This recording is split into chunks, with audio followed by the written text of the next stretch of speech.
Flying insects use visual cues to stabilize their heading in a wind stream. As such, visual stabilization of upwind tracking directly aids in odor tracking. Using an olfactory magnetic tether apparatus, or OMT, we can examine whether visual cues directly influence odor tracking behavior independent of wind cues. The procedure begins with optimizing the fly illumination by adjusting the intensity of an infrared LED to get a clear image of the fly. Too little illumination will result in a dim image, and too much will result in an oversaturated image.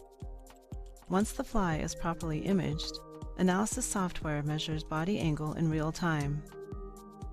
Visually dragging a fly into a food odor plume results in consistent heading into the spatial location of the plume, but only when the visual panorama contains strong visual cues.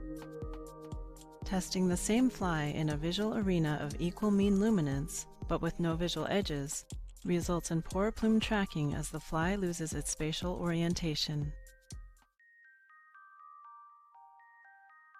Hi, I'm Duistermars from the laboratory of Dr. Mark Frye in the Department of Physiological Science at the University of California, Los Angeles.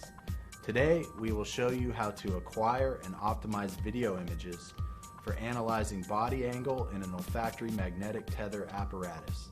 We will also describe 2 experiments to examine the influence of visual cues on odor tracking.